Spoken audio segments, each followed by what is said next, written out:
Hello guys, welcome back to our channel. My name is Sonam Chauhan and this first class is in English language. So काफ़ी recommendation के बाद में हमने start कर ही दी because of काफ़ी ज़्यादा student इससे मैसेजेस कर रहे थे कि मैम इंग्लिश में भी क्लास चलाइए। बिकॉज ऑफ हिंदी मीडियम के स्टूडेंट के लिए पहले से ही 41 से 42 क्लासेस हम ऑलरेडी ले चुके हैं। तो फर्स्ट सेमेस्टर की पूरी प्लेलिस्ट आपको मिल जाएगी, अवेलेबल है हमारे चैनल पर जाकर के। जब स्क्रॉल करोगे तो प्लेलिस्ट में आपको एक प्लेलिस्ट मिलेगी बीए फर्स्ट सेमेस्टर की। तो हालांकि वैसे वो क्लासेस दोनों ही लैंग्वेजेस में अवेलेबल हैं कि आपको जो पीडीएफ मिलेगी वो दोनों लैंग्वेज में मिलेगी, लेकिन जो एक्सप्लेनेशन है वो हिंदी में ही हो पाती है। हम इसमें भी इंग्लिश का यूज़ करेंगे बट एक्सप्लेन जो आपको समझाना होगा वो हिंदी का तो यूज़ देखो करना ही पड़ेगा। तो सीधे सीधे तौर पर चीज़ें इंग्लिश में लिखी होंगी लेकिन एक्सप्लेन जैसे टेक्स्ट होती है ना, आपने पढ़ी हुई इंग्लिश है, इंग्लिश का हिंदी में मीनिंग्स ट्रांसलेट वहीं से वहीं करते रहेंगे तो आपके लिए यहाँ पर थोड़ी सी सुविधा हो सकती है, क्योंकि वहाँ हिंदी में लिखा होता है, हिंदी में उसको एक्सप्लेन करते हैं, बट पीडीएफ जो होती है वो दोनों लैंग्वेज में होती है। तो अगर आपने अभी तक उन वीडियोज़ को नहीं देखा, जा कर के अटेंड करो, आपका बेसिक स्ट्रॉन्ग हो जाएगा इससे। और अगर आप चाहो तो उनको अटेंड करने के बाद इस लेक्चर सीरीज़ को भी अटेंड कर सकते हैं, ये भी काफ़ी वैल्यूबल है, काफ़ी आपको इसमें इंफॉर्मेशन मिल जाएगी। ठीक है, तो चलिए स्टार्ट करते हैं। एंड फर्स्ट ऑफ ऑल इससे पहले आपको देखना है इसके सिलेबस के बारे में कि इसका एक्चुअल में फर्स्ट सेमेस्टर का सिलेबस क्या है। तो सिलेबस वाली जो प्लेलिस्ट है उसमें आपको पूरा सिलेबस मिल जाएगा, उसमें लैंग्वेज का कोई इशू नहीं है। आपको पता होना चाहिए कि आपके सिलेबस में कौन कौन से टॉपिक है। इंपॉर्टेंट बुक्स भी मैंने बताई हुई है, उसकी भी वीडियोस आपको मिल जाएंगी। एंड देन जो फर्स्ट सेमेस्टर की प्लेलिस्ट है, किस तरीके का आपका पेपर आता है, किस तरीके का आपका एग्ज़ाम पैटर्न है, वो सब मैंने एक्सप्लेन किया हुआ है, तो आपको ज़्यादा प्रॉब्लम नहीं होने वाली है। अभी तक भी नहीं देखी है तो जा कर के अटेंड करो, डिस्क्रिप्शन में नीचे सब क्लासेस के लिंक मिल जाएंगे, just check out and start this lecture. तो सबसे पहले हम बात करेंगे यहाँ पर, देखिए दिस इनकाइसिस feature of Indian political tradition, जैसे लाइक धर्म, राजधर्म, नीति शास्त्र, दंड नीति, मत्स्य न्याय। तो ये सारे क्या हैं, वो कॉन्सेप्ट हैं जिनके आधार पर हम एक्सप्लेन कर पाते हैं कि ट्रेडिशनल जो पॉलिटिकल थॉट है यानी feature of Indian political tradition के आधार पर उसको एक्सप्लेन कर पाते हैं कि अगर हम ट्रेडिशनल पॉलिटिकल थॉट की बात करते हैं तो उसमें क्या क्या चीज़ें हैं। अगर हम धर्म के भी कंसेप्ट को क्लियर आउट करते हैं तो उसमें कितना ज़्यादा इम्पोर्टेंस होता है। तो आपको अगर अपने भारत के बारे में यानी कि हमें अपने भारत की राजनीतिक परंपराएं बतानी हैं तो हम कहाँ से स्टार्ट करेंगे। तो यहाँ से काफ़ी सारी चीज़ें हमें क्लियर आउट होती हैं कि धर्म किस आधार पर समझा जाता था और धर्म का कॉन्सेप्ट क्या है, ये सारी मीनिंग्स इसमें क्लियर आउट करेंगे। एंड दंड नीति क्या है, व्हाट इज़ दंड नीति, व्हाट इज़ राजधर्म, व्हाट इज़ मत्स्य न्याय, है ना। तो इनका इंग्लिश में भी इनका वर्ड यही है और हिंदी में भी इनको इसी तरीके से लिखा जाता है। तो चलिए स्टार्ट करते हैं। और बाकी वीडियोस पसंद आती है तो लाइक, शेयर एंड सब्सक्राइब ज़रूर करना, नीचे बेल आइकन को प्रेस करना ताकि हर एक वीडियो का नोटिफिकेशन आप तक पहुंचता रहे। तो चलिए स्टार्ट करते हैं अब। India is an ancient country, it society is ancient but politics is modern. कि भारत एक प्राचीन देश है, यहाँ का समाज भी प्राचीन है, यानी कि अगर हम जिस सोसाइटी में रहते हैं सोसाइटी की भी बात करें, ये डेवलप होती है, ये आगे बढ़ती है, लेकिन इसकी जो रूट्स हैं वो बहुत प्राचीन हैं, कई हज़ारों साल पहले से। कहते हैं कि भारत की जो परंपराएं हैं, ट्रेडिशन से, भारत का 5000 साल पुरानी हमारी सभ्यता है, सिविलाइजेशन हमारी 5000 ईयर्स काफ़ी पुरानी है। तो इस चीज़ को लेकर के हम अपने समाज को भी प्राचीन मानते हैं, लेकिन बट पॉलिटिक्स इज़ मॉडर्न। लेकिन जब हम राजनीति की बात करते हैं तो वो आधुनिक माना जाता है। वो बहुत सारे पॉइंट, बहुत सारे ऐसे पर्सपेक्टिव हो सकते हैं जिसके आधार पर पॉलिटिक्स को आधुनिक माना जाता है। Tradition of modern politics can be found in the ancient text of India, तो the Vedas, the Upanishad, the Ramayana and the Gitas. तो आधुनिक राजनीति जो परंपराएं हैं, अगर हम भारत के प्राचीन ग्रंथों की भी बात करें जिसमें वेद हैं, उपनिषद है, रामायण और गीता है, उनमें देखी जा सकती है। क्योंकि जब भी आप इन चीज़ों को स्टडी करते हो, आपने उपनिषद स्टडी की, रामायण स्टडी की, गीता स्टडी की, तो आपको काफ़ी सारी चीज़ें ऐसी इन्फॉर्मेशन मिलती है जो मॉडर्न पॉलिटिक्स को एक्सप्लेन करती है। The political tradition is mention in the thought of an ancient Indian philosopher like Kautilya, Manu, Sukracharya and Bhishma। तो भारत के प्राचीन दार्शनिकों जैसे कि कौटिल्य की बात करें, मनु की बात करें या शुक्राचार्य, भीष्म के विचारों की भी बात करें, तो राजनीतिक परंपरा का वहाँ पर उल्लेख मिलता है कि अगर पॉलिटिकल ट्रेडिशन की बात है कि उसको एक्सप्लेन हम किस तरीके से कर पाते हैं, समझ पाते हैं कि उनका एक्सप्लेन किस तरीके से किया गया, तो वहाँ पर आप कुछ ऐसे इंडियन फिलोसफर हैं जैसे कौटिल्य है, मनु है, शुक्राचार्य, भीष्म, इनको आप स्टडी कर सकते हो। तो इनके बारे में भी काफ़ी कुछ जानने को यहाँ पर मिलता है। तो ये तो था स्टार्टिंग का स्ट्रक्चर्स की बेसिकली इंडियन पॉलिटिकल थॉट। अगर हम ट्रेडिशनल बेस पर देखते हैं तो वो क्या चीज़ें हैं, क्या क्या चीज़ें इसमें पढ़नी पड़ती है। तो मॉडर्न में हम स्वामी दयानंद सरस्वती या फिर राजा राम मोहन राय के बारे में एकदम से नहीं पढ़ते हैं। हम स्टार्टिंग करते हैं राजनीति की परंपरा के आधार पर, यानी कि भीष्म, शुक्र, मनु, कौटिल्य, इनसे हम स्टार्ट करते हैं। एंड नेक्स्ट जो भी आपके टॉपिक हैं, धर्म की बात करें, मत्स्य की बात करें, दंडनीति की बात करें, तो ये कुछ ऐसे पॉइंट है जो एक्सप्लेन करते हैं इंडियन पॉलिटिकल ट्रेडिशन को, जिसके आधार पर हम ये डिस्क्राइब कर पाते हैं, हमें एक्सप्लेन कर पाते हैं कि उसमें क्या क्या चीज़ें रखी गई हैं, धर्म को एक्चुअली में किस तरीके से एक्सप्लेन किया गया है और इसका एक्चुअल में मीनिंग्स क्या है। तो फर्स्ट ऑफ ऑल पहला पॉइंट है धर्म। Religions is an all pervasive forces and influences society in many ways. The word religions is derived from the roots ध्र। तो धर्म एक सर्वव्यापक शक्ति है, यानी कि ये कहीं भी लिमिटेशन इसमें नहीं है कि आपने एक लिमिट में बांध दिया। धर्म बहुत सर्वव्यापक शक्ति है जो व्यक्ति और समाज को अनेक प्रकार से प्रभावित करती है। ठीक है, एक ऐसी पावर है जो कहीं ना कहीं एक व्यक्ति को और पूरी सोसाइटी को एक तरीके से अफेक्ट करती है। जब हम धर्म की बात करते हैं तो धर्म एक ऐसा शब्द है जिसका अर्थ ध्र धातु से उत्पन्न हुआ है, यानी कि ध्र एक ऐसी रूट्स है जहाँ से धर्म को निकाला गया है, एक तरीके से उसको एक्सप्लेन किया गया है। आपने स्कूल स्टैंडर्ड में कुछ संस्कृत वगैरह अगर स्टडी की होगी तो वहाँ धातु वगैरह पढ़ाई जाती है। हालांकि लंबे टाइम तक, एक लॉन्ग टाइम तक हम उन्हें याद नहीं रख पाते हैं, लेकिन हाँ थोड़ा संस्कृत से जुड़े तो उसमें कुछ चीज़ें धर्म की एक्सप्लेन कर पाते हैं। खैर ज़्यादा डीप में नहीं जाएंगे।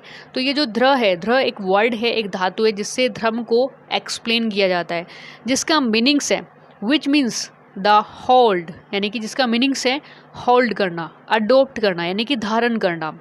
तो therefore the basic meanings of the dharma is that which can be worn or can be embedded is personal and social life। तो जिसका अगर हम मूल अर्थ बताएं कि इसका मीनिंग्स क्या है, जिसे धारण किया जा सके अथवा जो इंडिविजुअल या सोसाइटी के आधार पर, यानी कि व्यक्तिगत या सामाजिक जीवन में धारण करने योग्य हो। सो धर्म का मतलब ही क्या होता है, जो धारण करने योग्य हो। एंड द नेक्स्ट टॉपिक है राजधर्म। तो राजधर्म को इंग्लिश में भी ऐसे ही लिखा जाता है और हिंदी में भी हम इसको ऐसे ही लिखते हैं। The meaning of rajdharma is taken from the religions of the king और the second duty of the king. तो यहाँ पे राजधर्म का मतलब क्या यहाँ पर एक्सप्लेन किया गया है इसको कि राजा का धर्म या राजा का पवित्र कर्तव्य क्रम से लिया गया है। यानी कि राजधर्म का मतलब होता है कि राजा की एक्चुअल में क्या ड्यूटी है, क्या उसको करना चाहिए, है ना। तो house ultimated aim is all welfare of the subjects. Rajdharma guided the society, its purpose is to establish system of peace in the society. तो राजधर्म बेसिकली समाज को मार्गदर्शन प्रदान करता है, एक डायरेक्शन देता है, और इसका मेन टारगेट क्या होता है, समाज में पीस इस्टेब्लिश करना, समाज में शांति बनाए रखना।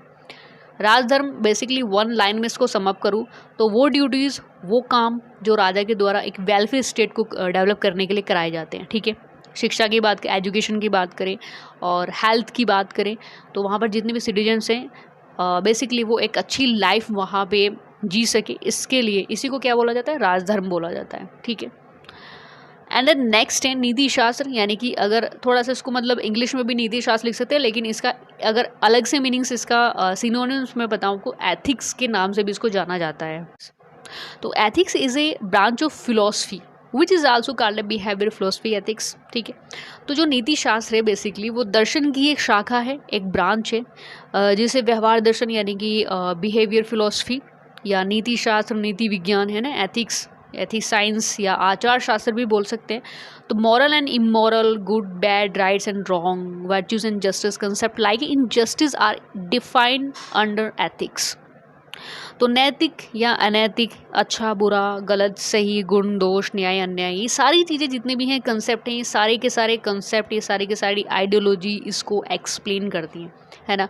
एक इंसान की जीवन में एक लाइक ए बिहेवियर उसका कैसा होना चाहिए, अच्छा बुरा हो रहा है वो, ठीक है, सामने से बातें वो कैसे कर रही है, कम्युनिकेशंस कैसी है, अपने छोटों के साथ कैसे बात करता है, बड़ों के साथ कैसे बात करता है, ये सब क्या है, नीति शास्त्र में आता है, एथिक्स में आता है, ठीक है।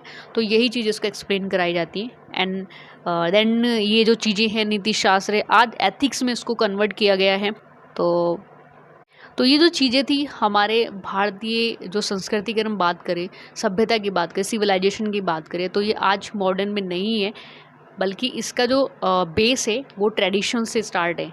आज से 5000 साल पहले भी देखेंगे तो नीति शास्त्र, कौटिल्य के बारे में आप पढ़ोगे तो उन्होंने एथिक्स को प्रायोरिटी दी है, उन्होंने सही गलत को प्रायोरिटी दी है, उन्होंने हर एक चीज़ में डिफरेंस को प्रायोरिटी दी है कि कितना सही है, क्या चीज़ गलत है ना। दैट जब आप पढ़ोगे सारी चीज़ें क्लियर आउट हो जाती है उसमें। तो हम ट्रेडिशनल बेस से लेकर के इन सब चीज़ों को चलते हैं। ये आज की चीज़ नहीं है कि हाँ नीति शास्त्र है 2 साल पुराना है या 100 साल पुराना, नहीं, 5000 साल पुराना है। क्योंकि आज भी अगर आप फ्लैशबैक में जाओगे, आप हिस्टोरिकल बैकग्राउंड को चेक करोगे, स्टडी करोगे, तो जब आप कौटिल्य को स्टडी करते हो तो बहुत सारी चीज़ें, आप शुक्र को स्टडी, आप भीष्म को स्टडी करते हो तो आपको एग्जैक्टली उनके मीनिंग्स के बारे में पता लगता है कि उन्होंने अपने राज्य के लिए, अपने शासन में अपना कितना बड़ा कॉन्ट्रीब्यूशन दिया है। एंड द नेक्स्ट, दंड नीति, जिसको बेसिकली एक लाइन फिर से मैं वही बोलूँगी, दंड नीति को इंग्लिश में भी यही बोलते हैं और उसको हिंदी में भी ऐसे ही लिखा जाता है। It is an essential functions of the state to arrange in punishment for the crime. Punishment is a moral rights of the offender and must be met by the state. तो अपराध के लिए दंड की व्यवस्था करना राज्य का एक आवश्यक कार्य है, कंपलसरी वर्क है, क्योंकि अगर स्टेट इस पर काम नहीं करेगा तो लोगों में अराजकता हो जाएगी, लोगों को डर नहीं होगा, लोग कुछ भी करेंगे। इतने स्ट्रिक्टली लॉज फॉलो होते हैं, इतने स्ट्रिक्टली लॉज बनाए जाते हैं, फिर भी लोग क्राइम करते हैं। तो अगर वहाँ पर पनिशमेंट की कोई व्यवस्था, कोई सिस्टम ही नहीं होगा तो आप सोच सकते हैं कि कितनी क्रिटिकल कंडीशंस वहाँ पर हो सकती है। According to Green, punishment is given to those person who exhibits their ill will against the society. तो ग्रीन की एक यहाँ पे डेफिनेशन है। ग्रीन के अनुसार दंड, ग्रीन एक फिलोसफर, मैं आपको बता दूं कोई कलर नहीं है तो कलर पे मत जाना कि ग्रीन येलो पता नहीं मैम क्या बोल रहे हैं। ग्रीन इज़ ए फिलोसफर, जिनके अनुसार उन्होंने यहाँ पे एक स्टेटमेंट दिया है दंड को लेकर के कि दंड उन व्यक्ति को दिया जाना चाहिए जो समाज के विरुद्ध अपनी कुप्रवृत्तियों का प्रदर्शन करती हैं, यानी कि अपनी गलत जो उनका व्यवहार है, जो गलत उनकी एक्टिविटी है, जो रॉन्ग एक्टिविटी है एज ए सोसाइटी के लिए, उनको रोकने का काम करते हैं, ठीक है। तो ये कम्प्लीटली क्या टॉपिक है, दंड नीति। तो दंड नीति is a very valuable point of our state, क्योंकि अगर ये नहीं होगी तो आप पीसफुल लाइफ नहीं जी सकते, आप सही तरीके से नहीं रह पाते। तो जब भी हम दंड नीति की बात करते हैं तो आप देखना यहाँ पर ट्रेडिशनल बेस पर भी जब आप इसको स्टडी करते हो तो कौटिल्य के समय भी ये फॉलो की जाती थी कि स्टेट को सेफ्टली पीसफुल रखने के लिए, वेलफेयर बनाने के लिए और बाकी उसे सुरक्षा प्रदान करने के लिए, और आज भी इस चीज़ को यूज़ किया जाता है, दंड नीति को यूज़ किया जाता है। यहाँ तक कि कौटिल्य की डिप्लोमेटिक पॉलिसी भी आज हम अपनी कंट्री में यूज़ करते हैं।